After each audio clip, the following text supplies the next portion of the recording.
কার রিজিকের প্রয়োজন আমার কাছে বলো, কার গুনাহ নিয়ে পাগল হয়ে গেছো ক্ষমা চাও।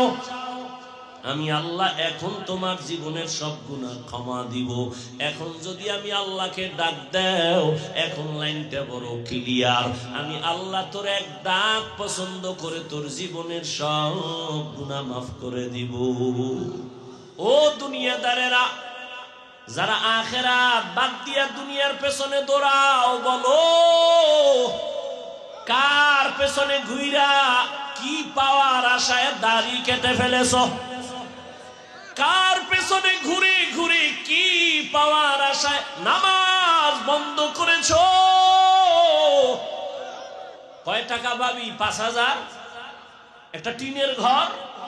কিন্তু জানো নি তুই যার পিছনে ঘুইরা টাকার লোভে দাড়ি কাটছো, নামাজ ছাড়ছো, ও কত বড় স্বার্থপর, চান্দাবাজ আর ধান্দাবাজ। স্বার্থে যদি আঘাত লাগে দল থেকে নাম কাটবে না, কল্লা কেটে ফেলবে। আল্লাহ তাআলা বলেন এই দুনিয়া কিছুই না, মরার পরে তোমার অনন্ত কাল শুরু হয়ে যাবে।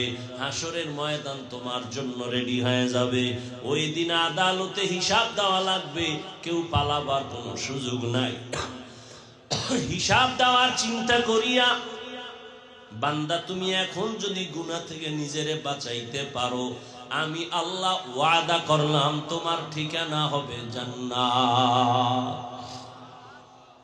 দুনিয়ার আদালতে কোন আসামি যখন হাজিরা দিতে যায়, রাতের থেকে ঘুম হয় না, কালকে হাজিরা। বিচারক যদি ডান বাম করে ফেলে আমার উপায় কি? খানা পর্যন্ত বন্ধ। আর আমার আল্লাহর আদালত তো আরো ভয়ঙ্কর আদালত। আল্লাহ পাকের আদালত এতটাই ভয়ঙ্কর, রহমতের নবী বলেন এই জমিন হবে কিয়ামতের মাঠ, আরাফার ময়দান হবে আল্লাহর বিচারালয়, আদালত। বিজ্ঞানীরা বলে জমিন থেকে 9,30,00,000 মাইল উপরে সূর্য। পৃথিবী নামক গ্রহটা যত বড়, পৃথিবীর থেকে সূর্য আরো 13,00,000 গুণ বড়। 9,30,00,000 মাইল উপর থেকে সূর্য তাপ দেয়।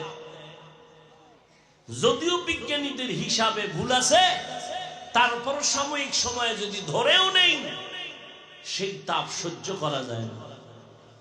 কি পরিমাণ গরম এই 2-3 বছর আমাদের দেশে পড়তেছে, কি পরিমাণ অসহ্যকর অবস্থা। আল্লাহর নবী বলেন কিয়ামতের দিন সূর্য নিচে চলে আসবে।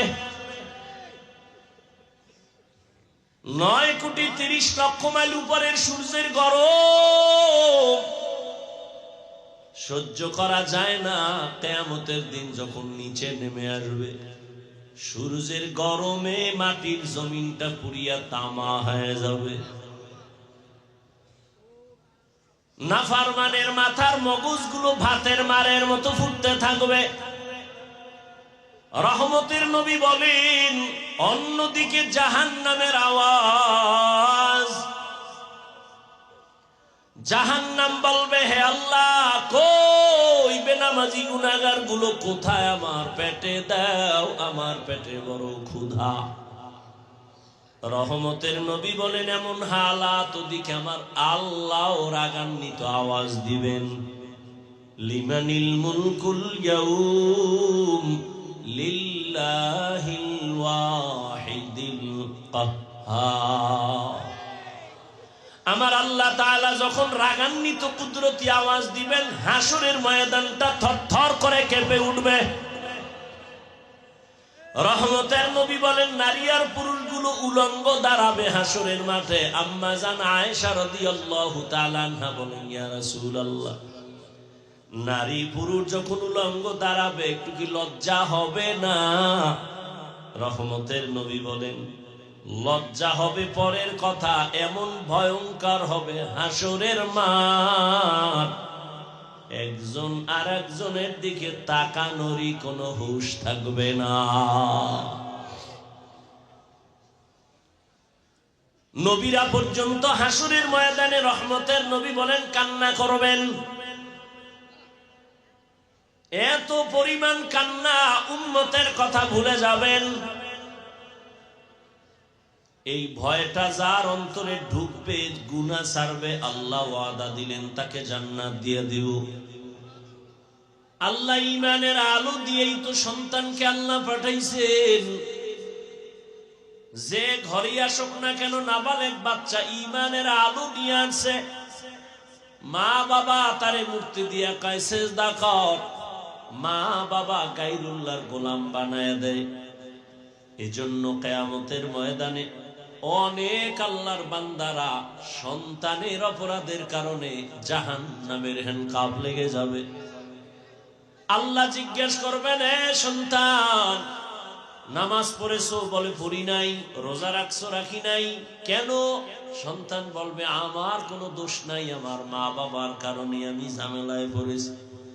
আমার আব্বা আম্মা কোনোদিন আমাকে কোরআন শিখায় নাই, নামাজের কথা বলে নাই, জুমার মসজিদে যাইতো, আমারে কোনোদিন জুমার দাওয়াত দেয় নাই, ওয়াজের প্যান্ডেলে যাইতো, আমাকে ওয়াজের দাওয়াত দেয় নাই, মাঝে মাঝে ভোর রাতে সাহারি খাইতো আমার মা বাবা, আম্মা জান ডাকতেন ওঠ বাবা তাড়াতাড়ি ওইটা তুই একটা রোজা রাখ, আব্বা জান ধমক দিয়া বলতো খবরদার রোজা রাখাইও না, রাখাইলে আমার সন্তানের চেহারা নষ্ট হয়ে যাবে।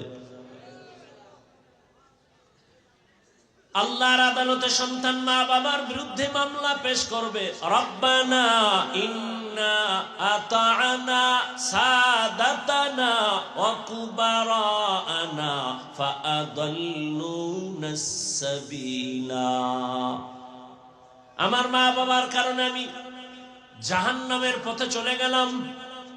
মা বাবায় যদি ছোট থেকে চেষ্টা করত তাহলে তো আমি একটু লাইনে চলে আসতাম, নামাজ শিখতাম, রোজা শিখতাম।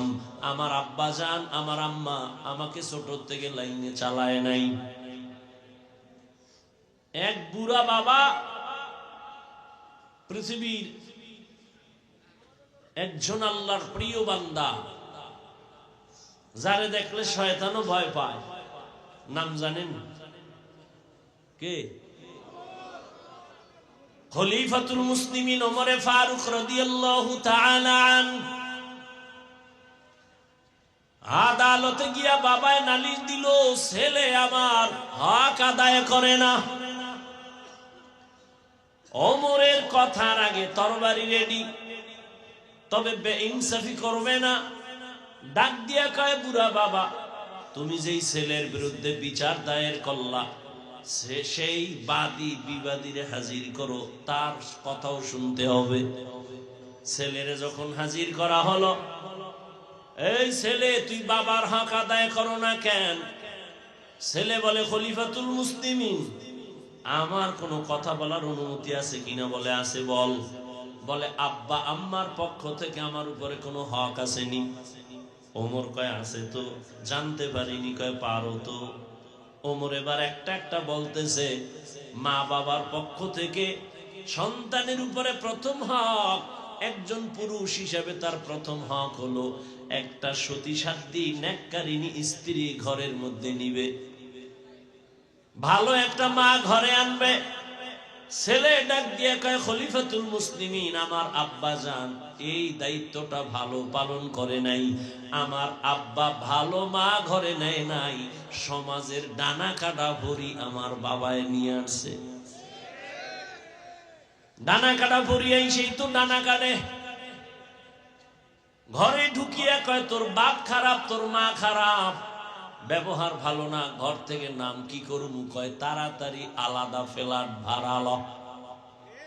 আলাদা ফ্ল্যাট লইয়া কিছুদিন পরে কয়, তোর ডানাও ভালো না, এইবার তোরে ফকির বানায়া ভিক্ষার ঝুলি দিয়া আমি হিজরত করলাম।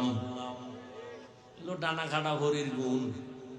মায়ের ডাও কাটছে, বাবার ডাও কাটছে, এইবার মগার ডাও কাটছে। সন্তান বলেন, খলিফাতুল মুসলিমিন আমার আব্বা ভালো মা ঘরে নেয় নাই। তারপরে হক হলো স্বামী আর স্ত্রী আল্লাহর কাছে দোয়া করবে একটা নেককার সন্তানের জন্য। আমার বাবা মা কোনোদিন দোয়া করছে কিনা আমার জানা নাই। এরপরে সন্তান দুনিয়াতে যখন আসবে ডান কানে আজান আর বাম কানে কামাত। ছেলে ডাক দিয়ে বলে, আমার আব্বা কোনদিন আমার ডান কানে বাম কানে আজানে কামত দেয় নাই। ও যাত্রাবাড়ির মুসলমানেরা,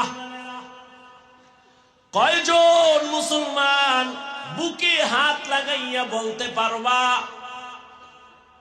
দুনিয়াতে আসছো যেদিন, ওই দিন তোমার ডান কানে আজান আর বাম কানে কামত হয়েছে কিনা? না, কেমনে কই, আমার তো জন্ম হসপিটালে। হসপিটালের মধ্যে তো কোনো মুয়াজ্জিন নাই আজানে কামত দেওয়ার জন্য। আছে? নাই। অনেকে তো জানেই না যে এই কামটা করা লাগবে, অনেকে তো জানাই নাই। আমার মা বাবা হক আদায় করে নাই। এরপরে খলিফাতুল মুসলিমিন বলেন 7 দিনের দিন সন্তানের চুল ফালাবে আর একটা সুন্দর নাম রাখবে। বলে আমার আব্বা জান আমার একটা ভালো নামও রাখে নাই, আমার নাম রাখছে জউল। যেমন আমগো এলাকায় রাখে জুয়েল, কোয়েল, দোয়েল। সন্তানের নাম তুফান, নদী, হাসি, খুশি, হ্যাঁ, সবুজ, গম্বুজ সন্তানের নাম। হায় হায় হায়, সারা দুনিয়া খুঁজো, কোন বিদুর্মীর বাড়ি আব্দুর রহমান নামে কোন ছেলে আসেনি। সারা দুনিয়া খুঁজো, শুধু বাংলাদেশ না, রহিমা খাতুন নামে কোন মেয়ে কোন বিদর্মীর ঘরে আসেনি। মুসলমানের ঘরে কেন এত বেঈমানের নাম? কারণ কি? ইসলামের নাম কি টান পড়ছেনি? হেদিন এক আমার ভক্ত জিগাই, তোর নাম কি? কয় সুমেল। তোর ভাইয়ের নাম কি? কয় রুমেল। আমি কি, তোর মাইয়া বলা যদি হয় সেটার নাম রাখবি আর একটার হিমেল, আর লাস্টে যেটা হইবে এটার নাম রাখবি জিমেল। আর কি করবি? জিন্দেগি মে বন্দেগি তু করনা হে, जिंदगी में बंदगी तू करना है, जिंदगी बे बंदगी शर्मिंदा है, जिंदगी बे बंदगी शर्मिंदा है। यहाँ हम सब मुसाफिर दिल ना लगा, अहले दिल की नजर से रूह करता जा, शाह दौलत सब फकीर गर नेक नहीं, शाह दौलत सब फकीर गर नेक नहीं, जिंदगी में बंदगी तू करना है, जिंदगी बे बंदगी शर्मिंदा है, जिंदगी बे बंदगी शर्मिंदा है। ওমর ফারুক রাদিয়াল্লাহু তাআলা আনহু বললেন, বাবা মায়ের হক হলো ভালো নাম রাখবে। রহমতের নবী সহিহ হাদিসে বলেন, কিয়ামতের দিন একটা নামের বরকতে মানুষ আল্লাহর জান্নাতে যাবে। আতিনা ফি দারে দুনিয়া না হাসান, আতিনা ফি দারে উকবা না হাসান, ইয়া গিয়াসাল মুস্তাগীসিন ইহদিনা লিফতিখারা বিল উলুম ওয়াল গিনা। এরপরে মা বাবার দায়িত্ব কি? قال رسول الله صلى الله عليه وآله وسلم من ولد له ولد فليحسن اسمه وأدبه فإذا بلغ فليزوجه فإن بلغ ولم يزوجه فأصاب اسما فإنما اسمه على أبيه। রহমতের নবী বলেন, সন্তান যখন আসে সুন্দর নাম রাখো আর আদব শিক্ষা দাও। কি শিক্ষা দাও? আদব কোথা থেকে শিখবেন? মায়ের গর্ভ থেকে তো আদব শিখা আসা যায় না। নবী বলেন, আদাবানি রব্বি ফাহসানা তাদিবি, আমার রব আমারে আদব শিখাইছেন।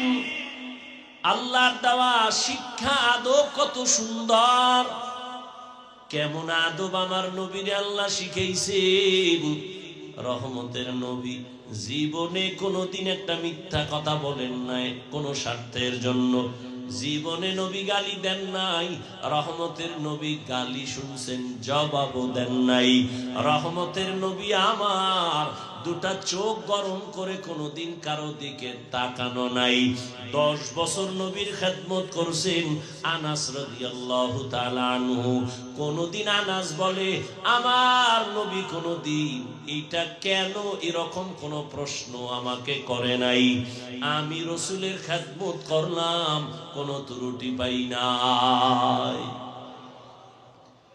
পৃথিবীতে আদব যদি শিখতে চাও, রহমতের নবীর থেকে আদব শিখো। কারণ আমার নবী এত সুন্দর আদব আল্লাহ থেকে শিখলেন, আর সে আদব যখন মক্কার চূড়ান্ত নষ্ট মানুষগুলোরে দিলেন, ওই মানুষগুলো এমন দামি হয়ে গেল। নবী বয়ান করতেছেন, একজন সাহাবী মসজিদের বাহির থেকে পাও একটা ভেতরে দিছে, আর একটা পাও এখনো ভেতরে আনে নাই, বাইরে মাঝখানে চৌকাঠ।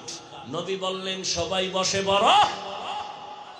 রহমতের নবীরা আশেক, যেই পাওটা ভেতরে আর একটা বাইরে, ওই অবস্থায় চৌকাঠের উপরে বসে বললেন।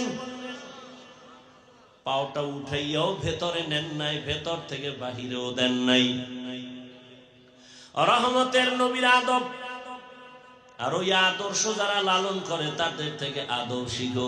আর এখন তো সন্তানেরা আপডেট হয়ে গেছে, দুনিয়াদারেরা আদব শিখানোর জন্য সকালবেলা মুয়াজ্জিন যখন আজান দিতে উঠে, আম্মা জানো সন্তানের কেজিতে পাঠাবার জন্য পাঠায় উঠে আদব শিখানোর জন্য। সেখানে গিয়া সন্তান আদব শিখে। শরআতে অজগর আদব নাম্বার 2, শরায়াতে আফা আদব শিখে।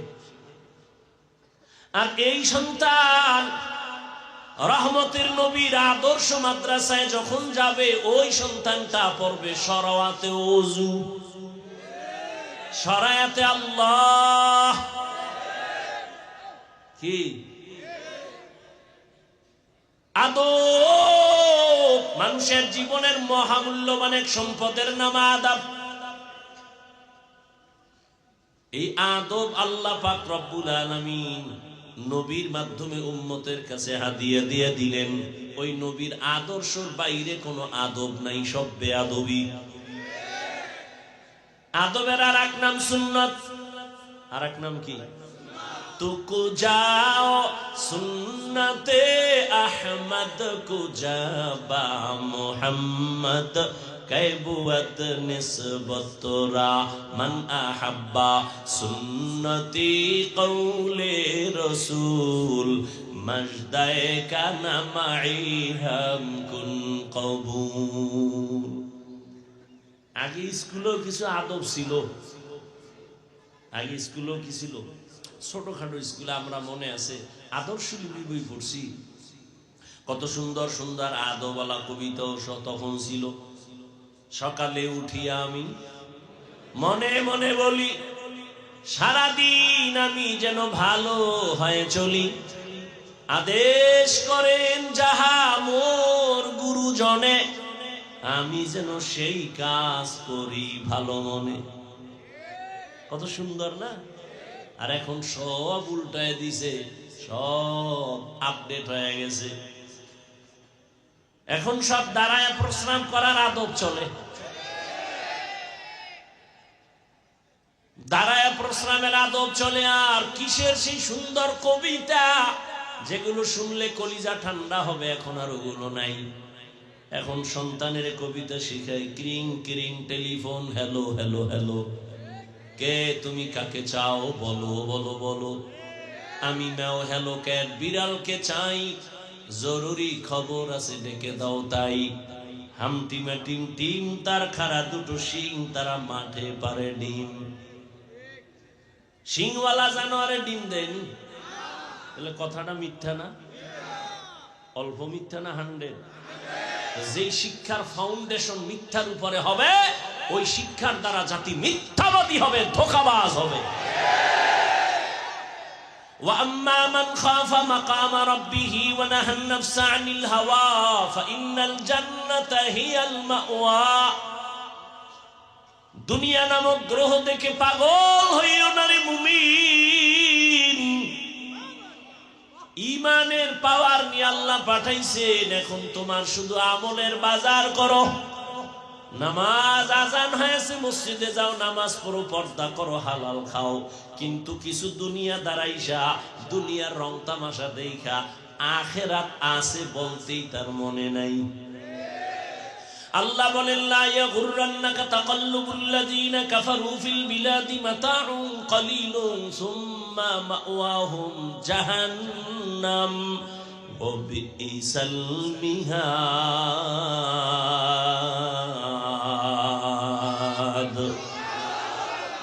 বেঈমান মুশরিক কাফেরের বানানো গুলশান দেখা পাগল হইও না রে উম্মত। আল্লাহ বলেন, এগুলো দেখে পাগল হইও না, এগুলোর কোনো ভ্যালু নাই। বিউটি পার্লারের সৌন্দর্য দেখা সাইজা গুইজা একটা জাম কালা সাদা হয়ে গেছে, এক চোরায় কয় আমি এইটা নিয়েই মরমই, ডানা কাটা ভরি। যখন বাসায় নিয়ে গেছে, অজু বা পানি লাগছে, রৌদ্র লাগছে, আসল চেহারা বাইরে হয়ে গেছে। আমার একুলো গেল সেকুলো গেল। দুনিয়ার রংমহল এগুলো বিউটি পার্লারের মতো, এখন দেখতেছো কিছুক্ষণ পর থাকবে না, কিছুই না। রহমতের নবী যদি দোয়া করতেন, উহুদ পাহাড় স্বর্ণ বানায় দাও, আল্লাহ দিতেন না? নবী বলেন, আমি উল্টা দোয়া করছি, ও দয়ার মালিক আমারে গরিবী হালাতে রাখিও, গরিবী হালাতে মরণ দিও, কিয়ামতের দিন গরিবদের সাথে হাসর করাইও। রহমতের নবী বলেন, এই গরিবেরা, বড় লোকের বাড়ি গাড়ি দেখে পাগল পারা হইও না, কিয়ামতের দিন বড় লোকের 500 বছর আগে গরিবেরা জান্নাতে চলে যাইবা। কয়শো বছর? কোন গরিব? এই ফলপট্টি আপনাকে এদিকে যারা গাঞ্জা গঞ্জা খায়, এই গরিব। কিছু গরিবের টাকা দেবেন, গিয়েই বিড়ি টানা শুরু করে। কেউ দোকানদারি করে সারা রাত তাস খেলে, ক্যারাম বোর্ড খেলে, জুয়া খেলে, আছে না নাই? লুড্ডু খেলে, মাইয়ারও খবর নাই, পোলার খবর নাই, সংসারের চিন্তা নাই। আল্লাহ হেদায়েত দান করেন। আল্লাহ তাআলা বলেন, দুনিয়ার পেছনে পড়ে কোনো লাভ নাই, দুনিয়া নামক গ্রহের কোনো মূল্য নাই। আর তোমরা যারা দুনিয়া দুনিয়া দুনিয়া ঘুরি ঘোরো, ঘুমের মধ্যেও দুনিয়া, নামাজে দাঁড়াইলেও দুনিয়া, এই দুনিয়া দুনিয়া যারা ঘুরিয়া আখিরাতের পেছনে ফালায় দিছে, ওরা দুইটা জিনিস চায়। কয় জিনিস? একটা চায় সম্মান, আর একটা চায় শান্তি। কিন্তু আমি আল্লাহর জাতের কসম করে বলি, যারা আখিরাতকে পেছনে ফেলে দুনিয়ার শান্তি আর সম্মানের জন্য সব দিকে দৌড়ায়, ওরা সম্মানেও নাই, শান্তিতেও নাই। 10 তলা বিল্ডিং উঠায় লাভ কি যদি বিল্ডিং বাদ দিয়া জঙ্গলে ঘুমানো লাগে?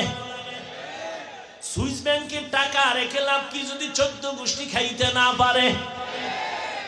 টাকা দিয়ে সম্মান কিনলে এই সম্মান থাকে না। আর আমার মাওলায় যদি সম্মান দেন, এই সম্মান কেউ নিতে পারে না। পারে? এই মুহূর্তে তাকায়া দেখো কত কান্না, কত কান্না। কিন্তু চেয়ারম্যানের চেয়ারের মেয়াদ শেষ, এমপির মেয়াদ শেষ, মন্ত্রীর মেয়াদ শেষ, কিন্তু আখিরাত ওয়ালারা যেই চেয়ারে বসে, ও চেয়ারের কোনো তো মেয়াদই নাই। কে দিছে সম্মান? আল্লাহ সম্মান দিছে। ও দুনিয়াদারেরা, যারা আখিরাত বাদ দিয়া দুনিয়ার পেছনে দৌড়াও, বলো কার পেছনে ঘুইরা কি পাওয়ার আশায় দাড়ি কেটে ফেলেছ? কার পেছনে ঘুরে ঘুরে কি পাওয়ার আশায় নামাজ বন্ধ করেছ? কয় টাকা পাবি? 5,000, একটা টিনের ঘর। কিন্তু জানোনি তুই যার পিছনে ঘুইরা টাকার লোভে দাড়ি কাটছো, নামাজ ছাড়ছো, ও কত বড় স্বার্থপর, চান্দাবাজ আর ধান্দাবাজ। স্বার্থে যদি আঘাত লাগে, দল থেকে নাম কাটবে না, কল্লা কেটে ফেলবে। সব চান্দাবাজ আর ধান্দাবাজ। আল্লাহর মোহাব্বত নিয়ে যারা আছে, এরা সম্মানেও আছে, শান্তিতেও আছে, এখনো আছে, এই মুহূর্তেও আছে। সম্মান দেয়ার মালিক কে? শান্তি দেয়ার মালিক কে? قال رسول الله صلى الله عليه وآله وسلم من أحب دنياه وذر بآخرته ومن أحب آخرته وذر بدنيا فآثروا ما يبقى على ما يفنى। যে ব্যক্তি দুনিয়াকে আপন করে নিল, আখিরাত বরবাদ হয়ে গেল। যে আখিরাতের আপন করবে, দুনিয়া তার পেছনে চলে যাবে। আর আল্লাহর নবী বলেন, ক্ষণস্থায়ী দুনিয়া পেছনে ফেলো, আখিরাতের অন্তরে জায়গা দিয়া দাও। قال رسول الله صلى الله عليه وآله وسلم الدنيا خلقت لكم وأنكم خلقتم للآخرة। রহমতের নবী বলেন, পুরা দুনিয়া তোমার আমার গোলাম, আর তোমাকে আমাকে আল্লাহ বানাইছেন তার গোলাম। দুনিয়া তোমারে আমারে খুঁজবে, তুমি আমি কারে খুঁজবো? আল্লাহকে খুঁজো। তোমাকে আমাকে দুনিয়া খুঁজবে, তুমি আমি আল্লাহকে খুঁজি। কিন্তু এখন উল্টায় গেছে, তুমি আমি খুঁজি দুনিয়া দুনিয়া দুনিয়া, আর আল্লাহ তোমারে আমারে খুঁজে। আল্লাহ খুঁজ দিয়া ডাক দিছে ফজরের সময়, আসসালাতু খায়রুম মিনান নাউম, ওঠো আমার ঘরে এসে হাজিরা দাও। দুনিয়াদারেরা নাক টেনে ঘুমায়, ফজরের হাজিরায় একবারও যায় নাই। আল্লাহ কত দয়ার মালিক, একবারও রাগ করে নাই। আবার জোহরের সময় ডাক দিছে, আয় মসজিদে এসে হাজিরা দাও। বান্দা জোহরের হাজিরায়ও নাই। আল্লাহ তাআলা আবার দয়া করে ডাক দিছে, আসরের হাজিরায় আয়, হাইয়া আলা সালাহ। নিমক হারাম, দুনিয়ার তালে পরে আসরের হাজিরায় মসজিদে যায় নাই। আল্লাহ রাগ করে পানি বন্ধ করেন নাই, খানা বন্ধ করেন নাই। মাগরিবে ডাক দিছে, আসো। নিমক হারাম, মাগরিবের হাজিরায় যায় নাই। আল্লাহ রাগ করে নাই। শেষবারে আল্লাহ এশার সময় ডাক দিছে, মুয়াজ্জিন ডাক দাও, বান্দা এশার হাজিরায় যায় নাই। আমার আল্লাহ কত দয়ার মালিক, ফজরেও হাজিরায় না পাইয়া, আসরে মাগরিব এশায় না পাইয়া, আল্লাহ এই কথা বলে নাই তোরে আমি আর চাই না, বরং আল্লাহ কয় এবার আমি রেডি, তোরে ডাকার জন্য আসতেছি। 5 বেলায় ডাকলাম মুয়াজ্জিন দিয়ে, তুই আসলি না, এবার আমি আল্লাহ তোরে ডাকার জন্য আসতেছি। উদউনি আস্তাজিব লাকুম, আমি আল্লাহকে তুই যখন একটু সাড়া দিবি, ডাকে আমি জবাব দেওয়ার জন্য। রাতের গভীর, যখন আসমান ঠান্ডা, জমিন ঠান্ডা, সব ঘুমায় যায়, জঙ্গলের প্রাণী ঘুমায়, গাছের পাখিরাও ঘুমায়, ঘরের মানুষ ঘুমায়, ওই সময় আমি আল্লাহ আমার মোহাব্বতের বান্দারে ডাকার জন্য প্রথম আসমানে আসি। ও বান্দা, একটু সজাগ হইয়া আমারে মোহাব্বত করে একটা ডাক দাও। অতিও গভীর হয় রজনী যখন, নীরবে প্রভুর নাম জপিও তখন, প্রভুর করুণা যদি পাইবারে চাও, গভীর রাতে উঠে প্রভুর গুণগান গাও। আল্লাহ তাআলা বলেন, আমি তোমাকে প্রতিদিন ভোর রাত্রে ডাকতে থাকি। আলা মিন মুস্তাগফিরিন ফাগফির আলাহ, আলা মিন মুস্তারজিকিন ফারজুকা। কার রিজিকের প্রয়োজন আমার কাছে বলো, কার গুনাহ নিয়ে পাগল হয়ে গেছো ক্ষমা চাও। আমি আল্লাহ এখন তোমার জীবনের সব গুনাহ ক্ষমা দিব। এখন যদি আমি আল্লাহকে ডাক দাও, এখন লাইনটা বড় ক্লিয়ার, আমি আল্লাহ তোর এক ডাক পছন্দ করে তোর জীবনের সব গুনাহ মাফ করে দিব। ইয়া ইলাহি মুঝসে মুঝকো দূর কর, তাকে দেখো মুঝ মে তুঝকো এক নজর। আল্লাহ তাআলা বলেন, এই দুনিয়া কিছুই না, মরার পরে তোমার অনন্ত কাল শুরু হয়ে যাবে। হাসরের ময়দান তোমার জন্য রেডি হয়ে যাবে। ওই দিন আদালতে হিসাব দেওয়া লাগবে, কেউ পালাবার কোনো সুযোগ নাই। হিসাব দেওয়ার চিন্তা করিয়া বান্দা তুমি এখন যদি গুনাহ থেকে নিজেরে বাঁচাইতে পারো, আমি আল্লাহ ওয়াদা করলাম তোমার ঠিকানা হবে জান্নাত। দুনিয়ার আদালতে কোন আসামি যখন হাজিরা দিতে যায়, রাতের থেকে ঘুম হয় না, কালকে হাজিরা। বিচারক যদি ডান বাম করে ফেলে, আমার উপায় কি? খানা পর্যন্ত বন্ধ। আর আমার আল্লাহর আদালত তো আরো ভয়ঙ্কর আদালত। আল্লাহ পাকের আদালত এতটাই ভয়ঙ্কর, রহমতের নবী বলেন এই জমিন হবে কিয়ামতের মাঠ, আরাফার ময়দান হবে আল্লাহর বিচারণায় আদালত। বিজ্ঞানীরা বলে জমিন থেকে 9,30,00,000 মাইল উপরে সূর্য। পৃথিবী নামক গ্রহটা যত বড়, পৃথিবীর থেকে সূর্য আরো 13 লক্ষ গুণ বড়। 9,30,00,000 মাইল উপর থেকে সূর্য তাপ দেয়। যদিও বিজ্ঞানীদের হিসাবে ভুল আছে, তারপর সাময়িক সময়ে যদি ধরেও নেই, সেই তাপ সহ্য করা যায় না। কি পরিমাণ গরম এই 2-3 বছর আমাদের দেশে পড়তেছে, কি পরিমাণ অসহ্যকর অবস্থা। আল্লাহর নবী বলেন কিয়ামতের দিন সূর্য নিচে চলে আসবে। 9,30,00,000 মাইল উপরের সূর্যের গরম সহ্য করা যায় না। কিয়ামতের দিন যখন নিচে নেমে আসবে, সূর্যের গরমে মাটির জমিনটা পুড়িয়া তামা হয়ে যাবে। নাফরমানের মাথার মগজগুলো ভাতের মারের মতো ফুটতে থাকবে। রহমতের নবী বলেন, অন্যদিকে জাহান্নামের আওয়াজ। জাহান্নাম বলবে, হে আল্লাহ, কই বেনামাজি গুনাহগার গুলো কোথায়? আমার পেটে দাও, আমার পেটে বড় ক্ষুধা। রহমতের নবী বলেন, এমন হালাত ওদিকে আমার আল্লাহ রাগান্বিত আওয়াজ দিবেন, লিমানিল মুলকুল ইয়াউম লিল্লাহিল ওয়াহিদিল কাহ্হার। আমার আল্লাহ তাআলা যখন রাগান্বিত কুদরতি আওয়াজ দিবেন, হাসরের ময়দানটা থরথর করে কেঁপে উঠবে। রহমতের নবী বলেন, নারী আর পুরুষগুলো উলঙ্গ দাঁড়াবে হাসরের মাঠে। আম্মা জান আয়েশা রাদিয়াল্লাহু তাআলা আনহা বলেন, ইয়া রাসূলুল্লাহ, নারী পুরুষ যখন উলঙ্গ দাঁড়াবে, একটু কি লজ্জা হবে না? রহমতের নবী বলেন, লজ্জা হবে পরের কথা, এমন ভয়ঙ্কর হবে হাসরের মাঠ, একজন আর একজনের দিকে তাকানোরই কোনো হুঁশ থাকবে না।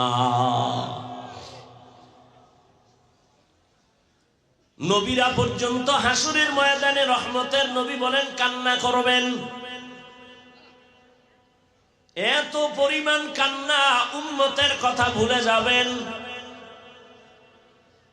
এই ভয়টা যার অন্তরে ঢুকবে, গুনাহ ছাড়বে, আল্লাহ ওয়াদা দিলেন তাকে জান্নাত দিয়ে দিব। বাদশাহ হারুন রশিদের নাম আপনারা শুনছেন, বড় বাদশাহ, রাষ্ট্র চালায়, আবার বুজুর্গ। তিনি একদিন ওলামায়ে কেরামদের তার প্রাসাদে, রাজপ্রাসাদে ডাকলেন, মেহমানদারি করালেন। কে? তার স্ত্রীর নাম জানেননি? জুবায়েদা খাতুন। জুবায়েদা খাতুন বড় আল্লাহর পেয়ারা বান্দি, নিজে কোরআনের হাফেজা, আবার তার কাজের মহিলা ছিল 100, সবাই কোরআনের হাফেজা। জুবায়েদা খাতুন সিদ্ধান্ত নিল, আমার বাড়ির মধ্যে 24টা ঘন্টার সেকেন্ডে সেকেন্ডে যেন প্রতি মুহূর্তে কোরআনের তেলাওয়াতের আওয়াজ শুরু হয়ে যায়। কাজের মহিলাদের শিডিউল করে দিল, আধা ঘন্টা তুমি তেলাওয়াত করবা, তারপরে কাজে যাবা, এরপরে আর একজন আধা ঘন্টা, এইভাবে এমন ভাবে শিডিউল করলো জুবায়েদার বাড়ির থেকে 24 ঘন্টাই কোরআন তেলাওয়াতের আওয়াজ। বাদশাহ হারুন রশিদ উলামায়ে কেরামের এক কাফেলারে মেহমানদারি করাইয়া এবার বলে, আমি আপনাদের ডাকছি আমার একটু জিনিস জানার জন্য। উলামায়ে কেরাম বলেন, কি জানতে চান? আপনারা তো আমাকে চিনেন। বলে, হ্যাঁ চিনি তো। কথা হলো, আমাকে একটু রেজাল্ট দিবেন আজকে। বলে, কি রেজাল্ট? বাদশাহ হারুন রশিদ বলে, বলবেন আমি জান্নাতি নাকি জাহান্নামী? উলামায়ে কেরাম এক আওয়াজ দিলেন, এটা কেমনে বলা যায়? আপনি ভালো কাজ করলে বলা যাবে আপনি জান্নাতের পথে আছেন, তবে জান্নাতি বলা যাবে না। আপনি যদি অন্যায় কাজ করেন তো বলা যাবে জাহান্নামের পথে আছেন, কিন্তু আপনি জাহান্নামী বলা যাবে না। বাদশাহ হারুন রশিদ তো দুনিয়াদার বাদশাহ না, আল্লাহওয়ালা বাদশাহ। কি? হ্যাঁ। আর এখন মানুষ কি বলে, হুজুরেরা কিছু বুঝে না,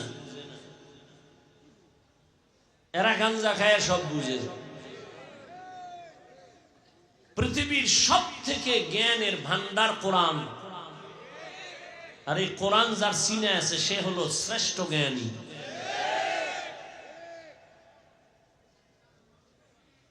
এই প্রপাগান্ডা ছড়ায় যারা আলেম থেকে জাতিকে আলাদা করতে চায়। কেন? কয় আলেমের পেছনে যদি মানুষ চলে যায় তো আমগো ধান্দাবাজি, চুরি, দুর্নীতি করা যাবে না। আল্লাহ হেদায়েত দান করুন। ভাইরা আমার, আল্লাহর আদালতে দাঁড়াইয়া হিসাব দেওয়ার ভয় যতক্ষণ পর্যন্ত আল্লাহর কসম অন্তরে আসবে না, ততক্ষণ পর্যন্ত জমিন থেকে দুর্নীতি, চুরি, ডাকাতি বন্ধ করা যাবে না। রহমতের নবীর হাতে গড়া সাহাবী ওমরে ফারুক রাদিয়াল্লাহু তাআলা খেলাফতের দায়িত্ব, রাষ্ট্র চালাইতেছেন ওমর। রোম সম্রাট বলে, ওমরের এত দাপট কেন? সবাই ভয় পায় কেন এই ব্যক্তিটারে? যাও তো দেখো তো তার আশেপাশে তার বডিগার্ড কত হাজার। গোয়েন্দারা এসে দেখে, রিপোর্ট দিল, এই রোম সম্রাট ওমর নামের ব্যক্তির কোনো গার্ড নাই, একা একা চলে, একা একা চলে, তার এত পাওয়ার। সেই ওমর যে রাস্তা দিয়া চলে, শয়তানও রাস্তায় চলে না। ঈদের বাকি আছে আর 2-3 দিন। বিবি একদিন বলে, খলিফাতুল মুসলিমিন, সামনে ঈদের আনন্দ, আমাদের বাজার লাগবে না, সন্তানদের জন্য কিছু কাপড় কিনা প্রয়োজন। বলে, আমার কাছে টাকা নাই। কে কয়? কারে কয়? কোন সময়? রাষ্ট্র যখন চালাচ্ছেন ওমর, সেই সময় ওমর বলে আমি পোশাক কিনবো কিভাবে, টাকা নাই। এবার বিবি বুদ্ধি দেয়, আপনি অর্থ মন্ত্রণালয়ের যে জিম্মাদার আছে, দায়িত্বে আছে, তাকে চিঠি লেখেন আর বলে দেন 1 মাসের অগ্রিম টাকা দিয়ে দিতে, 1 মাস অগ্রিম বেতন।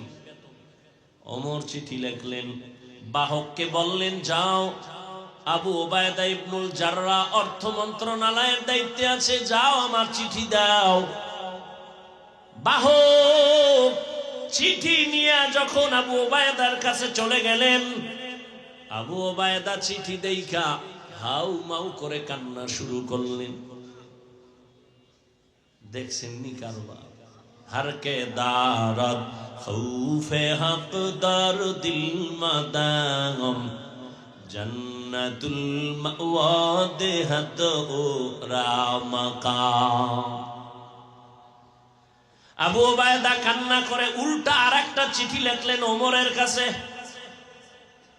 খলিফাতুল মুসলিমিন, আপনার কাছে আমার 2টা প্রশ্ন লিখে দিলাম, জবাব দিলে আমি 1 মাসের অগ্রিম বেতন দিয়ে দিব। আপনি অর্ডার দিলে তো সব দিয়া দেওয়া উচিত, কিন্তু যেহেতু আল্লাহকে ভয় করি সে কারণে চিঠি লিখলাম, উল্টা 2 প্রশ্নের জবাব দিবেন, 1 মাসের অগ্রিম দিয়ে দিবেন। ওমরের কাছে যখন বাহক চিঠি দিয়ে দিল, খলিফাতুল মুসলিমিন ওমর চিঠি দেখা তিনিও কান্না শুরু করলেন। ওমর চোখের পানি ছেড়ে কাঁদতেছেন। চিঠির মধ্যে 2 প্রশ্ন লেখা। 1 প্রশ্ন হলো, ওমর খলিফাতুল মুসলিমিন, আপনি যে আগামী 1 মাসের অগ্রিম টাকা চাইলেন, গ্যারান্টি দেন আপনি আগামী মাস বাঁচবেন নি? মৌত কাসিন কুল্লু নাসিন শারেবু কবরু বাইতিন কুল্লু নাসিন দাখিলু। ওমরের অন্তরে চোট লেগে গেল। দ্বিতীয় প্রশ্ন, খলিফাতুল মুসলিমিন, আজ আপনি ক্ষমতার চেয়ারে আছেন, আগামী মাস আপনি চেয়ারে থাকবেন কিনা, জনগণ রাখবে কিনা গ্যারান্টি? আগামী মাস জনগণ রাখবেনি নাকি আপনি জোহরের আগে যেতে হবে? গ্যারান্টি দেন, আগামী মাস বাঁচার গ্যারান্টি দেন। ওমর চোখের পানি ছেড়ে দোয়া করে, হে মালিক, আমার আবু ওবায়দারে তুমি কবুল করে নাও। আমার অন্তর চোখ আমার আবু ওবায়দা খুলে দিল। हर के दारम खौफे हकदार दिल मदाम जन्नतुल मावा देहत ओ रामकाम। বাদশা হারুন রশিদ বলে, বলো আমি জান্নাতি না জাহান্নামী? সব আলেম বললেন এটা বলা যাবে না। হারুন রশিদ কইতে খাওয়াইলাম ভাও, যেই ভিআইপি মেহমানদারি করাইলাম, আমারে বলবেন আমি জান্নাতি না জাহান্নামী? আপনি বলেন পারেন না, বলা যাবে না। কি আর করার, আলেমের উপরে কথা তো আর বলাই যাবে না। আল্লাহর কুদরত। ওই মজলিসের পেছন দিকে একটা বালক ছিল 9 বছরের। 9 বছরের বালক দাঁড়ায় গেছে পেছন থেকে। বাদশা জাহাপনা, যদি অনুমতি দেন আমি বাচ্চা মানুষ একটু কথা বলবো। বাদশা হারুন রশিদকে বলো। বললে কিরম সুরে বলা যাবে? আমাকে সামনে আসার রাস্তা দেন। সব আলেমরা চাইয়ে এই বাচ্চাকে সামনে এসে গেল। এবার আপনার প্রশ্ন কি? আমি জান্নাতি না জাহান্নামী? জবাব দাও। 9 বছরের বালক কয়, জবাব দিতে আমি পারবো, তবে আমার প্রশ্ন আছে। কি? কয় যে প্রশ্ন করে সে বড় না জবাব দেয় সে বড়? কে বড়? কে বড়? বাদশা হারুন রশিদ তো আল্লাহর প্রিয় বান্দা বলে যে জবাব দেয় সেই তো প্রশ্নকারীর থেকে তুলনামূলক বড়। বেয়াদবি মাফ করবেন, সিংহাসনে আমারে বসায় দেন, আপনি নিচে আসেন। দুনিয়াদার বাদশা না, বাদশা হারুন রশিদ কয় এই উজির নিচে বিছনা কর, আমি নিচে নামবো, ওরে এখানে বসায় দাও। বাদশা হারুন রশিদ নিচে গিয়া বসলেন, 9 বছরের বালকের সিংহাসনে বসায় দিছে। বালক তো যেমন তেমন না, সিংহাসনে বসেই কয় বাদশা মাওলায় যদি কবুল করে ইলমের সম্মান এমনই হয়। ইলমেরা এজাজু করদান বেহিসাব, খলকেরা দাদান জওয়াবে বাসওয়াব, হক না দারদ দোস্তে খলকা জারেরা, নিস্তে ই খসলত একে দিনদারেরা। বাদশা নিচে বসে গেলেন, বালক এখানে বসিয়া বুঝাই দিল ইলমের সম্মান আল্লাহ যদি দেন তো এমনই হয়। এত বড় বাদশা নিচে, আমি বালক উপরে, কে দিছেন সম্মান? এবার আবার প্রশ্ন করেন, বলে প্রশ্ন হলো আমি জান্নাতি না জাহান্নামী? বালক এবার ডাক দিয়ে বলে বাদশা আমাকে বলেন আপনার জীবনে এমন কোন সুযোগ আসছিল নি যে আপনি জিনা করতে পারবেন? আল্লাহর আযাবের ভয়ে আপনি সে জিনা করেন নাই। গুনাহ করার সুযোগ ছিল, চাইলেই আপনি দরজা লাগায় গুনাহ করতে পারতেন, কিন্তু আমার আল্লাহর আদালতে দাঁড়াবার ভয় আপনি গুনাহ করেন নাই, অন্যায় করেন নাই। এমন কোন দিন আপনার আসেনি? বলে একবার আর দুবার না, এরকম বহু সুযোগ আমার আছে। আমি চাইলেই গুনাহ করতে পারতাম, চাইলেই জিনা করতে পারতাম, কিন্তু আমার মালিকের আযাবের ভয়, আমি আল্লাহর আদালতের ভয় আমি গুনাহ থেকে নিজেকে বাঁচায় ফেলছি। বালক ডাক দিয়া কয় বাদশা আমি নিশ্চিত বললাম আপনি জান্নাতি। ওলামায়ে কেরাম গরম হয়ে গেল। আমরা এতগুলো ওলামায়ে কেরাম কেউ বলতে পারলাম না বাদশা হারুন রশিদ জান্নাতি না জাহান্নামী। তুমি কেমনে বলছো বাদশা হারুন রশিদ জান্নাতি? বলে হ্যাঁ আমি বলেছি। দলিল দিব, দলিল নাও। দলিল আমার বাবার দেওয়া না, দাদার দেওয়া না, আল্লাহর কোরআন। ওই দলিলেই বলেছি বাদশা হারুন রশিদ জান্নাতি। দলিল কি? এই আয়াত ওয়া আম্মা মান খাফা মাকামা রাব্বিহি ওয়া নাহান নাফসা আনিল হাওয়া ফাইন্নাল জান্নাতা হিয়াল মাওয়া। আল্লাহ ওয়াদা করেছেন আমার আযাবের ভয়ে, শাস্তির ভয়ে, আমার আদালতে হিসাবের ভয়, যারা দুনিয়াতে গুনাহ থেকে নিজেকে বাঁচাবে আমি আল্লাহ ওয়াদা দিলাম সে জান্নাতি।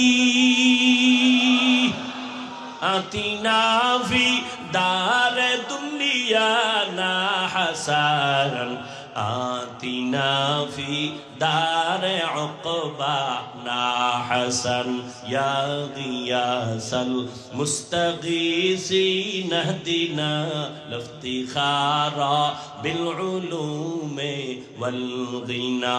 হর গোরি দে নেকো তু তৈয়ার হ্যায় জু न मांगे उससे तू बेजार है। আর আল্লাহর ভয় অন্তরে জমা করার জন্যই তো এই ওয়াজের আয়োজন। আল্লাহওয়ালাদের নেক নজর, আল্লাহওয়ালাদের মজলিসে বসিয়া আখিরাতের আলোচনা শুনিয়া অন্তরে ভয় ঢুকাও। ওরে এই দুনিয়া কিছুই না। আজ আমার বাড়ি গাড়ি যাই বলি, কিন্তু কিছুই আমার সঙ্গে যাবে না। তিনটা সাদা কাফনের প্যাকেট হইয়া যেদিন ঢুকিয়া যাওয়া, এখন আমার জন্য কত সম্মানের গাড়ি আর চেয়ার, তখন আমারে তিনটা কাফনের একটা কাফন কেউ বাড়াইয়াও দিবে না। ওরে আমার মাওলার পরিচয় না নিয়া, গুনাহ নিয়াই যদি কবরের মধ্যে রওনা দাও, ওরে আজরাইল যদি আইসা দেখে, ও যুবক তোমার কানের ভেতরে গানের তাল লাগানো আর মোবাইলে তুমি গুনাহ দেখতেছো, আজরাইল আইসা যদি এর মধ্যে ধরিয়া ফালায়, ওই অন্ধকার কবরে যখন যাইবা, ওই কবর তখন তোমাকে আর রেহাই দিবে না, ছাড় দিবে না। এরে নবীর উম্মতের দল, ওই কবরের আযাব সহ্য করার শক্তি কিন্তু কারো হবে না। এরে আল্লাহর বান্দারা, এই ভয়টা সাহাবায়ে কেরামের মধ্যে যখন ঢুকছে, আজীবন তারা কান্না করে করে আল্লাহর মোহাব্বত নিয়ে চলছেন। এরে আল্লাহর গোলাম, এখনো সময় আছে, তওবা করো। আল্লাহ ওয়ালাদের নেক নজর ছাড়া অন্তর সোজা করা কোনোভাবেই সম্ভব না। আল্লাহর ভয় অন্তরে জমা করার জন্য আল্লাহ ওয়ালাদের নেক নজরের বিকল্প কোনো রাস্তা নাই। আউলিয়ারা কারে উকবা ইখতিয়ার, জাহেলারা কারে দুনিয়া ইখতিয়ার। আল্লাহ ওয়ালাদের সোহবত অন্তরে আল্লাহর ভয় ঢুকানোর একমাত্র পথ। এজন্য আমরা গুনাহমুক্ত হইয়া আল্লাহ ওয়ালার নেক নজর নিয়া জান্নাতি হইয়া কবরে যেতে চাই ইনশাআল্লাহ। আল্লাহ সবাইকে কবুল করুন। আর মোহাব্বতে বলেন আল্লাহুম্মা আমিন। আজকে আপনি সুস্থ, কালকে এই টাইমে সুস্থর গ্যারান্টি আছে? হ্যাঁ, ইদানিং বেশি মরে সুস্থ মানুষ আর যুবক, অসুস্থ মানুষ কম মরে। অতএব বাহাদুরি করবেন না। আমাদের হযরত শায়েখে চরমনাই চলে আসবেন, বয়ান করবেন, দোয়া করে তওবা করে এরপরে বিদায় নেবেন ইনশাআল্লাহ। আল্লাহ সবাইকে কবুল করেন। খবরদার কোনোভাবেই যেন এই মজলিস বিশৃঙ্খলা না হয় আপনার কারণে, তাহলে আল্লাহর কাছে আপনি ধরা খেয়ে যাবেন। আল্লাহ সবাইকে শান্তভাবে আদবের সাথে শেষ দোয়া পর্যন্ত থাকার তৌফিক দান করেন। সুবহানাল্লাহি ওয়া বিহামদিহি, সুবহানাকাল্লাহুম্মা ওয়া বিহামদিকা, আশহাদু আল্লা ইলাহা ইল্লা আনতা আস্তাগফিরুকা ওয়া আতুবু ইলাইক।